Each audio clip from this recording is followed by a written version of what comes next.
یہ national audio library for the blind کی آواز ہے۔ بسم اللہ الرحمن الرحیم۔ غار ہرا میں ایک رات، اس کو آپ کے لیے تحریر کیا مستنصر حسین تاڑر نے۔ آپ کے لیے پڑھیں گی فرح علی۔ میں درود بھیجتا رہا، کبھی صرف ان کے نام کا ورد کرتا، کبھی اقرار کرتا رہا اور کبھی گواہی دیتا رہا۔ بے شک ساقیہ تجھے نیند نہیں آئے گی، اور بے شک تیری محفل میں رت جگہ ہے، لیکن میرا عمر رسیدہ بدن اتنی برانگیختگی اور دکھاوٹ کی تاب نہ لا سکتا تھا، تھک چکا تھا۔ انہیں سلام کرتے، ان پر درود بھیجتے نہیں تھکتا تھا کہ یہ تو خون میں گردش کرتے چلے جاتے ہیں۔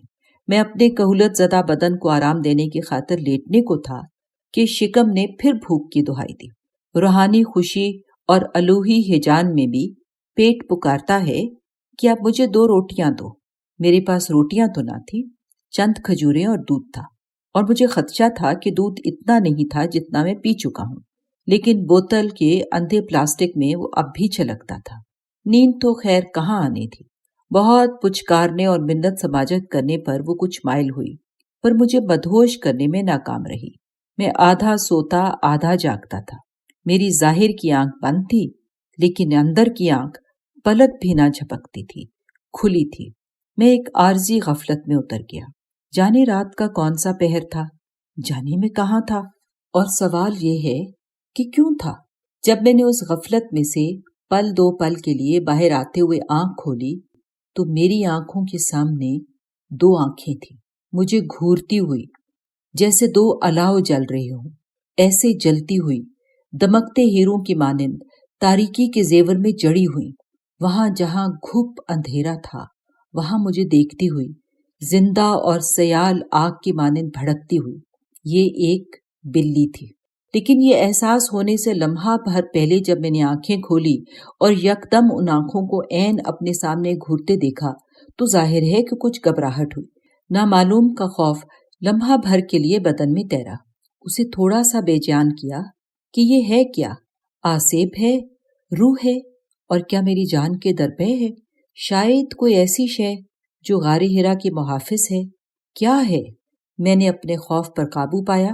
نہیں، اس مقام پر ایسا کچھ نہیں ہو سکتا، کچھ ایسا نمودار نہیں ہو سکتا، بابا کے گھر میں نہیں۔ اور تب تاریکی میں اس کی بقیہ حیت واضح ہوئی تو یہ ایک بلی تھی۔ وہ اطمینان سے سنگ مرمر کی سلوں سے ذرا آگے پتھر پر براجمان تھی اور مجھے ٹکٹکی باندھ کر گھورے چلی جا رہی تھی۔ ہو سکتا ہے وہی بلی ہو جو جبل نور کے تھڑے پر لیٹے ہوئے کبڑی ہوتی میری ٹانگوں سے لپٹتی تھی۔ میرا خیال ہے وہی تھی یا اس جیسی تھی، لیکن وہ یہاں کیوں تھی؟ کیا کرنے آئی تھی؟ غالباً وہ ادھر آنے کی عادی تھی، یہ مقام اس کے لیے اجنبی تھا۔ شاید وہ ہر رات اسی پہر یہاں آتی تھی، ایک پوشیدہ جگہ پر رات بسر کرتی تھی، اور اب آئی تھی تو اسے حیرت ہوئی تھی کہ یہاں کبھی کوئی نہیں ہوا، تو یہ کون ہے جو یہاں ہے؟ میری شب بسری کے مقام پر قبضہ جمائے بیٹھا ہے تو اس سے چھٹکارا کیسے حاصل کروں؟ میں اس کے مسلسل گھورنے سے اندازہ لگا سکتا تھا کہ وہ یہاں میری موجودگی کو ناپسند کرتی ہے۔ میں نے اپنے آپ کو اسی حالت میں رکھا، ہلا جلا نہیں، اسے تکتا رہا، اور مجال ہے جو اس نے مجھ سے آنکھیں ہٹائی ہوں۔ میں بھی اس کی موجودگی کو پسند نہیں کر رہا تھا، وہ مجھے بے آرام کر رہی تھی، لیکن میں اس کا کروں کیا؟ یہ سوچا کہ یکدم اسے شو شو کر کے بھگا دوں، پھر فوراً ہی مجھے خیال آیا کہ یہ کوئی عام سی میاؤں بلی نہیں ہے، حرم کعبہ کی حدود میں رہنے والی بلی ہے، قابل احترام بلی ہے۔ وہ بھی جانتی ہے کہ وہ حفاظت میں ہے، اور کون جانتا ہے کہ اس کا باپ وہ ہو، اصحاب صفا کے تھڑے پر بیٹھنے والا، بوسیدہ اور دامن دریدہ پیراہن والا، بھوک سہنے والا، ایسا کہ پل بھر کے لیے بابا کی جدائی نہ سہتا تھا، صفا کے تھڑے پر ہمہ وقت بیٹھا ان کو ہمہ وقت نظروں میں رکھتا تھا، اور بابا نے جتنا کہا وہ اوروں نے کم بیان کیا، سب سے زیادہ اس نے بیان کیا۔ بابا نے جو کچھ کہا اسی بے گھر بھوک سہنے والے فقیر نے یاد کیا اور بعد میں بیان کیا، اور وہ ہمارے پاس پہنچا اور ہمارے عقیدے کی پختگی کا سبب بنا۔ میں اس فقیر کے فقیروں کا بھی فقیر تھا، اور حج کے دوران مسجد نبوی میں بس اسی تھڑے پر کچھ دیر بیٹھ جانے کی خواہش میں مرا جا رہا تھا جہاں یہ بے آسرا، یہ بلیوں کا باپ ابو ہریرہ بیٹھا کرتا تھا۔ تو میں اس کی ایک بلی کو شو شو کر کے کیسے بھگا سکتا تھا؟ اسی بلی کے آباء و اجداد ہی تو اس صحابی رسول کے گرد میاؤں میاؤں کرتے پھرتے تھے۔ وہ ان سے اتنی الفت کرتا تھا کہ بابا نے اسے بلیوں کے باپ کا لقب دے دیا، اگرچہ اس کا خاندانی نام تو کچھ اور تھا۔ وہ جو نامور تھے اور بابا کی قربت میں تھے، ان کی نسبت میں بلیوں کے باپ کو شاید اپنی ناسمجھی میں زیادہ اپنا جانتا تھا۔ میں ان کے آگے سر تعظیم خم کرتا تھا، عقیدت کے مارے ان کی جانب دیکھتا نہ تھا، لیکن اس کی جانب اپنائیت اور عشق میں مبتلا دیکھتا تھا۔ اگر ایک جنم کا اور امکان ہوتا تو شاید میں بھی اصحاب صفا میں سے ایک ہونے کی خواہش کرتا۔ یہ ممکن نہ ہوتا تو کم از کم میاؤں میاؤں کرتی ابو ہریرہ کی ایک بلی ہو جاتا۔ فوقیت تو کسی کو نہ تھی۔ بابا کے گرد جو رفیق، جو چاہنے والے، قربان ہونے والے تھے، ان میں سے کسی ایک کو دوسرے پر فوقیت تو نہ تھی، اگر تھی تو اسے ہی ہو سکتی تھی، جس نے بابا کے پیکر کو، ان کے اٹھنے بیٹھنے، ان کی چال کو، ان کے وجود اور ان کی عبادتوں کو، ان کی مسکراہٹوں اور ان کی آپس میں جڑی ہوئی بھووں کو کبھی صحت میں اور کبھی علالت میں، کبھی خوشی میں اور کبھی الم میں ڈوبے ہوئے، کبھی ذرا بدتر سینے پر سجائے ہاتھ میں تلوار لیے اور کبھی چادر اوڑے حالت وحی میں، حالت کلام میں دن رات دیکھا تھا، انہیں مسلسل اپنی نظر میں رکھا تھا۔ تو ایسے بھوک سے مارے ہوئے تار تار پوشاک والے کو فوقیت تو حاصل ہے، اسے تو کیا اس کی بلیوں کو بھی فوقیت حاصل ہے، ہم سب پر، کہ انہیں بابا بھی پسند کرتے تھے، ان کی پشت سہلاتے، ان سے پیار کرتے۔ اگر ایک بار ان کے کمبل پر ایک بلی سوئی ہوئی تھی تو انہوں نے اسے جگایا نہیں تھا، پاس بیٹھے انتظار کرتے رہے تھے کہ یہ اپنی نیند پوری کر لے تو میں اپنا کمبل اوڑھوں، اسے شو شو کر کے بھگایا نہیں تھا۔ تو میں کیسے اس بلی کو جو بابا کے گھر میں بیٹھی تھی شو شو کر کے بھگا سکتا تھا؟ میں نے اجتناب کیا، اسے بیٹھا رہنے دیا۔ بے شک یہ وادی مکہ تھی اور ابو ہریرہ کی بلیاں مدینے میں تھیں، لیکن جانوروں کی نسل کا تسلسل تو وہی رہتا ہے، خاص علاقوں اور خطوں میں ان کی نسل ایک ہی ہوتی ہے، وہ کہیں باہر سے تو نہیں آتے۔ بلی پاکستان میں بھی ہو تو بھی اسے دیکھتے ہوئے ابو ہریرہ ہی ذہن میں آتے ہیں۔ عین ممکن ہے کہ اسے ایک بلی کا ابو ہریرہ کی بلیوں سے دور کا بھی واسطہ نہ ہو، اور عین ممکن ہے کہ انہی کے نسل میں سے ایک ہو۔ تو میں نے اسے شو شو نہ کیا، اسے بیٹھے رہنے دیا۔ بہر طور یہ ایک بلی وادی مکہ کی باسی تو تھی، حرم کی حدود میں تھی، اس پر ہاتھ اٹھانے، اسے گزند پہنچانے کی مناہی تھی۔ حج کے دوران اسے نقصان پہنچائیے تو آپ کا حج خطرے میں پڑ جاتا ہے۔ یہ ایسی برگزیدہ بلی تھی۔ ویسے بھی آثار یہی تھے کہ یہ جبل نور کی گھاٹیوں میں اور پتھروں میں اور شاید اسی غار میں پلی بڑی ہوگی، تو اس کا حق بنتا تھا۔ میں تو ایک شب کا مہمان تھا، مجھے تو چلا جانا تھا، میرے جانے کے بعد بھی اس نے یہاں آتے جاتے رہنا تھا، تو اس کا حق بنتا تھا اس مقام پر۔ میں تو آیا تھا، چلا جاؤں گا، پھر کہاں آؤں گا؟ اس نے، اس نصیب والی نے آتے جاتے رہنا تھا۔ مجھے تب تو احساس نہ ہوا، بعد میں خیال آیا کہ بے شک محترم ہے، لیکن ہے تو بلی، اور اس نے میرے تبتی تھیلے میں سنبھالی ہوئی دودھ کی بوتل کی خوشبو سونگھ لی ہے، اور اس لیے نتنے سکیڑتی ہے کہ یہ شخص مجھ سے نظر ہٹائے تو میں دودھ سے اپنی مونچھیں گیلی کر لوں۔ تب احساس نہ ہوا۔ وہ مجھے بہت دیر تک ٹکٹکی باندھ کر دیکھنے کے بعد آرام سے لیٹ گئے، لیکن ایسے رخ پر کہ وہ مجھے نظر میں رکھ سکے۔ اس نے آنکھیں کھلی رکھی جو غار میں جلتی رہی۔ میں بھی اسی طور حرکت کیے بنا لیٹا رہا، اس پر نگاہ رکھے لیٹا رہا، مبادا یہ دشمن جاں حملہ آور نہ ہو جائے، مجھے پہچان نہ سکے کہ میں اس کے باپ کی بھوک اور غربت کا غلام ہوں، اس کے فقیروں کا فقیر ہوں۔ وہ حملہ آور ہو سکتی تھی کہ میں نے اس کی آرام گاہ میں موجود ہونے کی جسارت کی تھی۔ تھوڑی دیر بعد ہم ایک دوسرے کی موجودگی کے عادی ہو گئے۔ ہم دونوں نے سمجھوتا کر لیا کہ ہم نے یہیں رہنا ہے، لیکن اعتماد نہ کیا اور ایک دوسرے کو گھورتے رہے۔ یہ بلی بنا ڈرے اور بنا آنکھیں جھپکے تقریباً 30 منٹ تک غار حرا کے ایک پتھر پر آرام کرتی رہی، اور پھر جانے اس کی جی میں کیا آئی، اٹھی اور باہر نکل گئی۔ اس کے رخصت ہو جانے پر مجھے کچھ قلق ہوا کہ اس نے میری تنہائی میں شرکت کی تھی، رفاقت کی تھی، اور وہ واحد رفیق تھی اس شب تنہائی میں۔ اس کے بچھڑ جانے کا مجھے افسوس ہوا۔ ویسے جس انداز میں وہ گئی تھی، ناراض نہیں گئی تھی، جان گئی تھی کہ یہ تو پل دو پل کا مہمان ہے، آیا ہے تو چلا جائے گا، میں پھر آ جاؤں گی، اور مجھے دیکھ کر خواہش کرتا ہے کہ اگلے جنم میں اس کے باپ کے گرد میاؤں میاؤں کر رہا ہوتا تو کچھ ایسا برا شخص نہیں، قدرے حواس باختہ ہے کہ بلی ہو جانا چاہتا ہے۔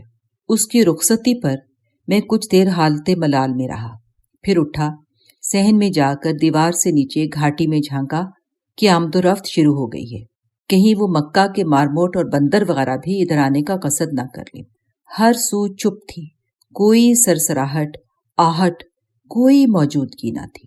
وقت آدھی رات کو عبور کر کے بہت آگے جا چکا تھا۔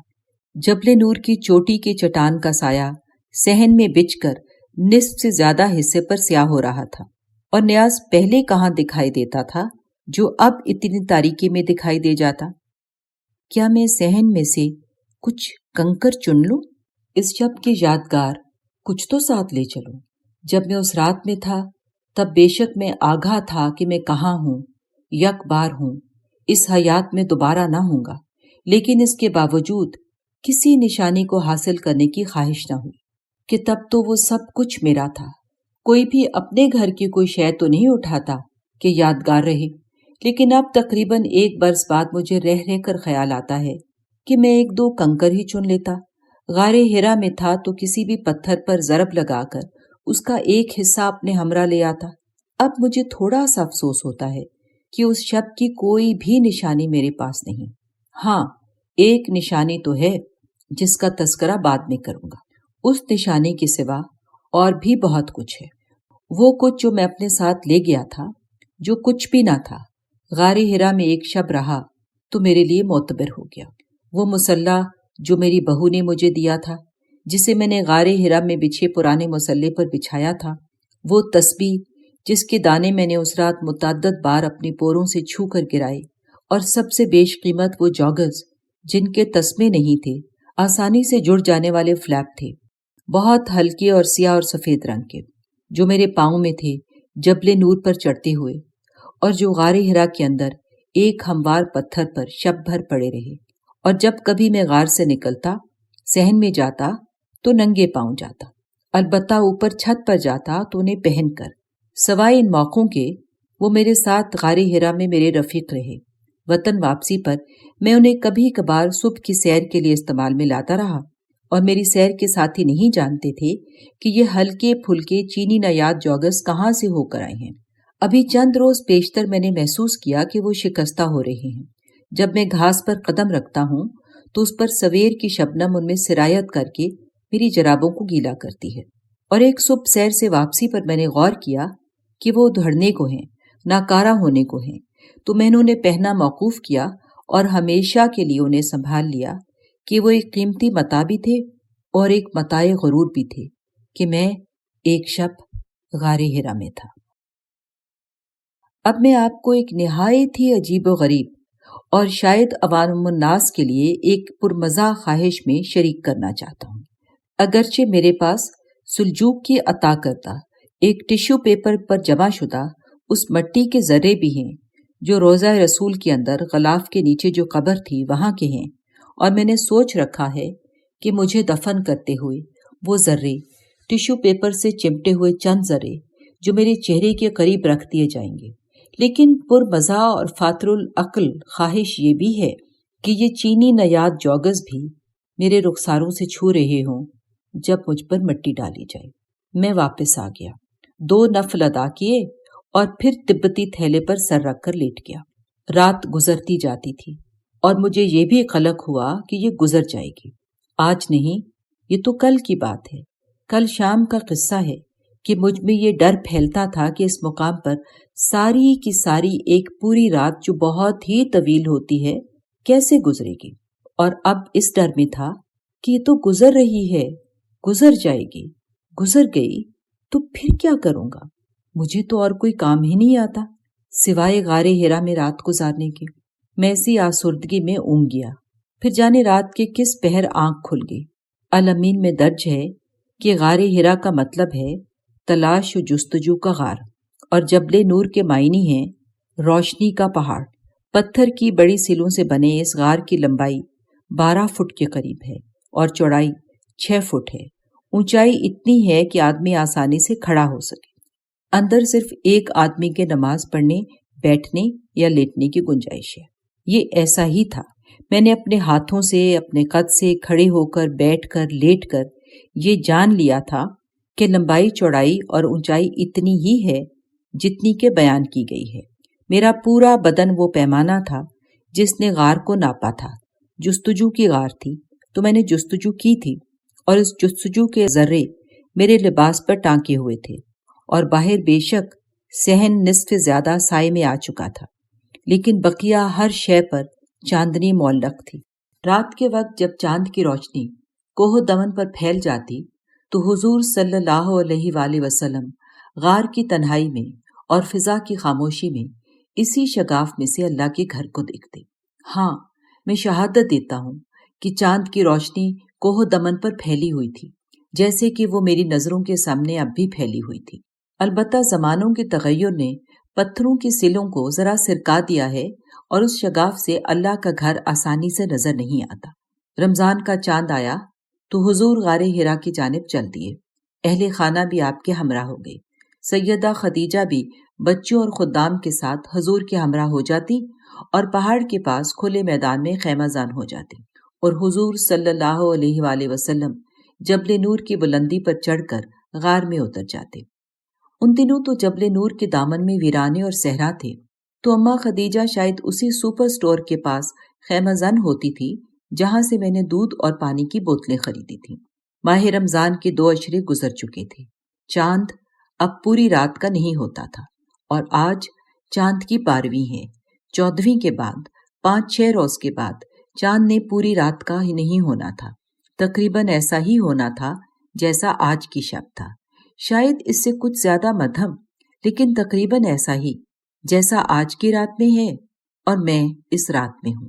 چاند کچھ تاخیر سے نکلنے لگا تھا، لیکن جب طلوع ہوتا تھا تو کوہ دمن اس کی ٹھنڈی روشنی سے چمک اٹھتی، ایسی ہی ایک ٹھنڈی اور روشن رات کے پچھلے پہر۔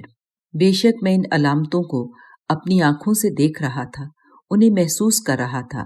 چاند کی گزرگاہ اور روشنی تقریباً انہی زاویوں پر تھی، اگرچہ یہ ماہ رمضان نہ تھا، ماہ شعبان تھا، اور رات ٹھنڈی نہ تھی، ویسے خوشگوار ہو چلی تھی کہ فجر کی قربت میں تھی، اور بے شک روشن رات تھی، اور اس رات کا پچھلا پہر تھا اور میں تھا۔ روشن رات کے پچھلے پہر غار ہرا میں اچانک ایک آدمی کہیں سے نمودار ہو گیا۔ پڑھیے، اس آدمی نے حضور سے کہا۔ میں پڑھنا نہیں جانتا، حضور نے کہا۔ میں خالص علمی جستجو کرنے کے لیے مناسب ذہانت نہیں رکھتا، اسی لیے میں جب بھی اس پڑھ پر غور کرتا تو شش و پنج میں پڑ جاتا۔ مجھے یہ سوال ستاتا کہ رب کعبہ خوب جانتا ہے کہ اس کا محمد امی ہے، دنیاوی معنوں میں پڑھنا یا لکھنا نہیں جانتا، تو کیوں حکم دیا گیا کہ اقرا، پڑھو؟ کیا اس شخص نے جو بعد میں کھلا کہ جبریل علیہ السلام تھے، میرے بابا کے سامنے کوئی لوح رکھی جس پر کچھ درج تھا کہ اسے پڑھ، یہ جانتے ہوئے بھی کہ وہ پڑھ نہیں سکتے، تو کیوں کہا کہ پڑھ؟ اگر لوح نہ تھی تو انہوں نے یہ کیوں نہ کہا کہ دہرا جو میں کہتا ہوں، اور بابا دہرا دیتے؟ لیکن جب وہ اقرار کرتے ہیں کہ میں پڑھ نہیں سکتا، تو ان کے سامنے پڑھنے والی کوئی نہ کوئی شے تو ہوگی۔ ہیکل کی حیات محمد میں مجھے یہ سراغ مل گیا۔ نزول وحی کے مبارک ساتھ آ ہی گئی۔ حضرت صلی اللہ علیہ وآلہ وسلم غار ہرا میں محو خواب تھے، تو یہاں بھی 2 روایتیں ہیں۔ ایک تو یہ کہ حضرت جبرائیل علیہ السلام کا نزول بیداری کے اوقات میں ہوا، اور دوسری یہ کہ حضرت محو خواب تھے۔ ہیکل لکھتے ہیں، ایک فرشتہ جس کے ہاتھ میں لکھا ہوا ایک ورق تھا، اور اس نے خواب میں ہی یہ ورق آپ کے سامنے کھول کر کہا، اقرا۔ آپ گھبرا گئے اور فرمایا، ما اقرا، میں اس میں کیا پڑھوں؟ حضرت نے محسوس کیا کہ فرشتے نے آپ کے ساتھ زور سے معانقہ کرنے کے بعد پھر کہا اقرا، اسے پڑھیے، اور آپ نے پھر وہی جواب دیا ما اقرا۔ فرشتے نے دوسری مرتبہ پھر اسی زور سے معانقہ کرنے کے بعد ورق سامنے رکھ کر کہا اقرا۔ اس مرتبہ آپ ڈر گئے، مبادا پھر معانقہ کی تکلیف سے دوچار ہونا پڑے، لیکن وہی فرمایا کہ ماذا اقرا، میں اس میں کیا پڑھوں؟ فرشتے نے کہا پڑھیے اپنے رب پیدا کرنے والے کا نام لے کر، جس نے انسان کو جمے ہوئے لہو سے پیدا کیا۔ ہاں پڑھیے کہ آپ کا پروردگار صاحب کرم ہے، جس نے قلم کے ذریعے انسان کو ایسا علم سکھایا جسے وہ پہلے سے نہ جانتا تھا۔ تو بابا کو ایک لوح نہیں، ایک ورق دکھایا گیا کہ یہ پڑھ، تو یہ گتھی سلجھ گئی کہ پڑھنے کے لیے سامنے کچھ رکھا گیا تھا، بیداری میں یا عالمی خواب میں، اور قلم کے ذریعے انسان کو ایسا علم سکھایا جسے وہ پہلے نہ جانتا تھا۔ میں نے شاید پہلے تذکرہ نہیں کیا کہ اپنے تبتی تھیلے میں سامان رکھتے ہوئے جس شے کو لرزتے ہوئے ہاتھوں سے اندر رکھا تھا وہ ایک قلم، ایک بال پوائنٹ تھا، کیونکہ میں اس آیت سے آگاہ تھا اور جانتا تھا کہ وہاں قلم کے ذریعے انسان کو علم سکھایا جاتا ہے۔ اس میں خود غرضی بھی شامل تھی کہ شاید یہ بال پوائنٹ غار ہرا میں ایک رات بسر کر کے اس قابل ہو جائے کہ اس کی روشنائی میں سے پہلی بار کچھ علم نکلے، اظہار اور بیان کا کوئی ایسا در کھل جائے جو اب تک مجھ ناتواں سے کب کھلتا تھا۔ زندگی کی 40ویں منزل تھی جب وہ شخص ظاہر ہوا، اور وہ نہ جانتے تھے کہ وہ کون ہے۔ وہ اتنے ڈر گئے کہ اس بوجھ سے نجات حاصل کرنے کے لیے اپنی جان کو بھی منقطع کرنے کے بارے میں خیال آیا۔ اپنے گھر لوٹے، اہلیہ خدیجہ سے کہا مجھے جلدی کپڑا اڑا دیا جائے۔ بدن میں کپ کپی تھی، جیسے بخار آ گیا ہو۔ کہیں یہ درج ہے کہ گھر لوٹے، اور کہیں یہی روایت ہے کہ جبل نور کے دامن میں مقیم اماں خدیجہ کے خیمے میں پہنچے۔ قرین از قیاس تو یہی لگتا ہے کہ وہ ان کے ہمراہ ہو گئی تھی اور پہاڑ کے دامن میں خیمہ لگایا تھا۔ اماں نے انہیں ایک کمبل میں لپیٹ دیا، اور یہ وہی کالی کملی تھی جس کے عشق میں کل جہان کملا ہو گیا، اور پھر اپنے عزیز ورقہ بن نوفل کے پاس لے گئیں جو عیسائی تھے اور بائبل کا ترجمہ عبرانی زبان میں کر رہے تھے، جنہوں نے گواہی دی کہ یہ جبریل امین علیہ السلام تھے اور بابا کو آخری پیغمبری کا پیغام دیا تھا۔ چنانچہ حضور کی وحی کی تصدیق سب سے اول اماں خدیجہ نے کی، اور پھر ایک عیسائی ورقہ بن نوفل نے۔ ہیکل لکھتے ہیں ایک روز حضور چلے جا رہے تھے کہ آسمان کی طرف سے آواز آئی، وہی فرشتہ تھا جو غار ہرا میں آپ کے پاس آیا تھا۔ حضور پر لرزہ طاری ہو گیا، گھر آئے اور اماں خدیجہ سے کہا مجھے چادر اڑا دو، مجھے چادر اڑا دو۔ آپ لیٹ گئے، سیدہ خدیجہ نے فوراً چادر اڑا دی تو وہی نازل ہونے لگی، اے چادر اوڑھ کر لیٹنے والے، اٹھیے اور خبردار کیجیے، اپنے رب کی بڑائی کا اعلان کیجیے، اپنا لباس پاک رکھیے اور گندگی سے دور رہیے، اور اپنے رب کے لیے صبر کیجیے۔ ہشام سیرت النبی کامل میں اس رات کو یوں بیان کرتے ہیں، رسول اللہ صلی اللہ علیہ وآلہ وسلم رمضان کے مہینے میں ہرا کی جانب نکلے، آپ کے ساتھ آپ کی اہلیہ بھی تھی۔ ہشام کے مطابق اماں خدیجہ بھی غار ہرا میں آپ کے ساتھ عبادت میں شریک ہوتی تھیں، لیکن جس شب وحی کا آغاز ہوا ساتھ نہ تھیں۔ ہشام اس کے بعد براہ راست رسول اللہ صلی اللہ علیہ وآلہ وسلم کا بیان درج کرتے ہیں۔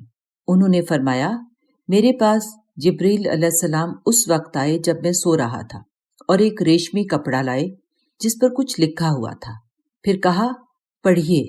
میں نے کہا میں پڑھا نہیں، مجھے پڑھنا نہیں آتا۔ مارٹن لنگز ابو بکر سراج الدین کہتے ہیں کہ حضور نے اس پہلی آیت کے بارے میں کہا یوں لگتا تھا جیسے یہ حرف میرے دل پر کندہ ہو گئے ہیں۔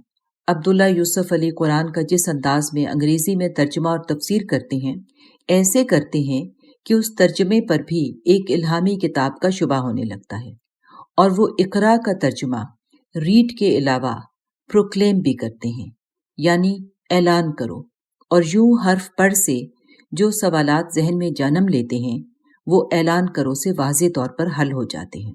وہ کہتے ہیں اقرا کا مطلب پڑھ بھی ہو سکتا ہے، یا زبانی پڑھنا، زبانی ادا کرنا، یا دوبارہ کہنا، دہرانا، دوبارہ سنانا بھی ہو سکتا ہے۔ اس کے علاوہ اعلان کرنا، مشتہر کرنا بھی اس کا ترجمہ ہو سکتا ہے۔ چنانچہ اقرا، پڑھ، زبانی ادا کر، دوبارہ کہو، دہراؤ، دوبارہ سناؤ، اعلان کرو، مشتہر کرو۔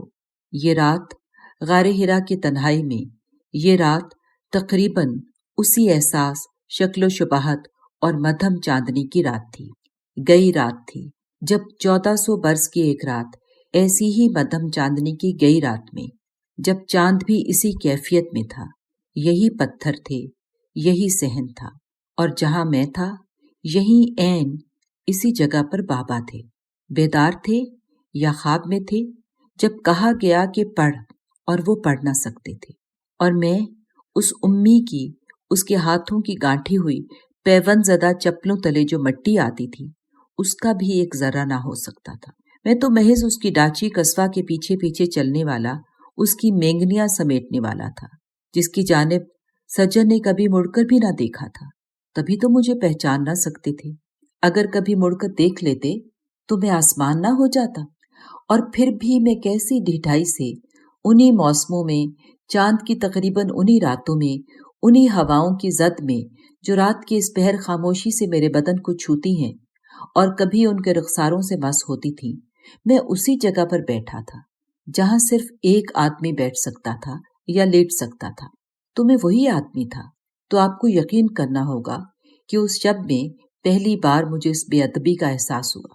میں جو اپنے نصیب پر نازاں یہ رات گزارتا تھا، پہلی بار میں نے اسے نصیب نہ جانا، انتہائی بدتمیزی اور بے ادبی جانا، اور اپنے آپ کو متون کیا کہ یہاں کیوں آئے تھے تو 2 نفل ادا کر کے چلے جاتے، یہاں کیوں بیٹھے رہے تھے، انہی موسموں میں اسی نشست پر کیوں بیٹھے رہے تھے، آگ لینے آئے تھے اور گھر کے مالک بن بیٹھے، اور کس ڈھٹائی سے بیٹھے ہو۔ کبھی مجھے احساس ہوتا کہ میں بھی ایک رویا میں ہوں، ایک خواب میں ہوں۔ یہ غار، یہ صحن اور یہ آڑے ترچھے ایک دوسرے سے جڑے ہوئے پتھر دراصل میرے ذہن کا کرشمہ ہیں، میں نے اپنے تصور میں انہیں تخلیق کیا ہے۔ یہ سب کچھ اصل نہیں ہو سکتا، اصل ہے تو میں یہاں نہیں ہو سکتا۔ اگر میں یہاں ہوں تو یقیناً خواب میں ہوں۔ ویسے یہ سب ہے کیا؟ پتھر ہیں، معمولی پتھر، اور ان میں پوشیدہ ایک عام سی کھو۔ یہ تو کچھ وقت نہیں رکھتے، ان کی کوئی حیثیت نہیں، ان میں رات گزارنا کوئی معنی نہیں رکھتا کہ ان میں تو ایک بلی بھی رات گزار سکتی ہے، بندر بھی دنا نکلتے ہیں۔ تو ان معمولی پتھروں کے درمیان جس ہستی نے گیان دھیان میں مگن اپنے آپ کو فراموش کیا ہے، تو وہ ہے جو ان پتھروں میں جان بھرتی ہے، انہیں زندہ رکھتی ہے، ایسے ان پتھروں کو زندہ رکھتی ہے کہ انہیں پوجنے کو جی چاہے، ان کے صنم تراشنے کو دل کرے، اور پھر ہر صنم بولے، خود بخود کلام کرے، اقرا کہتا چلا جائے۔ میں نے تو ایک عمر پتھروں سے عشق کیا ہے، ان کے جنون میں رسوا ہوا ہوں، اور جانتا ہوں کہ ان پتھروں سے کہیں زیادہ متاثر کرنے والے، شان اور جلال والے پتھر دنیا میں بہت ہیں۔ اس کھو کے نسبت دنیا کے بلند ترین پہاڑوں کے دامنوں میں پوشیدہ ہزاروں غاریں ہیں جو حیرت کی وادیاں ہیں۔ تو اگر میں وصال کے لیے بے قرار تھا اور شدت کی تمنا رکھتا تھا، تو بے قراری اور تمنا ان معمولی پتھروں کے لیے تو نہیں، اور اس کھو کے لیے تو نہیں تھی، ان کے لیے تھی۔ دراصل یہ ایک وسیلہ تھے ان سے وصال کرنے کا، ان کے قریب ہونے کا، صرف اس لیے بھی نہیں کہ بابا نے برسوں ان پتھروں کے درمیان سانس لیے۔ وقت اور زمانہ کچھ اہم نہیں ہے، اگر بابا ان پتھروں کے درمیان ایک سانس بھی لیتے، تب بھی میں اسی چاہت اور جنون سے یہاں آتا۔ تو یہی کوہ دمن کو روشن کرنے والی چاندنی تھی، غار حرا کے صحن میں جیسے وہ اب اتر رہی تھی، ویسے ہی انہی زاویوں پر اس شب اتر رہی تھی جب اقرا کا حکم سنائی دیا تھا، اور غار کے شگافوں میں سے ہوا کا چلن شب گزرنے سے زیادہ ہو چلا تھا، تو ان میں سے جو خفیف سا جھونکا در آتا اور میرے بدن پر اپنے آپ کو بکھیر دیتا، تو یہ اسی انداز میں میرے نبی کے بدن پر بکھرتا تھا۔ چاندنی کے جزیرے جو فرش سے اٹھ چکے تھے اور اب غار کی دیواروں کے روشن جھومر ہوتے تھے، اس شب بھی انہی جگہوں پر ٹھہرے ہوئے تھے۔ صحن کی جانب سے جو ہلکی آہستہ خرام ہوا آتی تھی، اس میں ٹھنڈک تھی، اور اس شب بھی اس کا یہی چلن ہوگا۔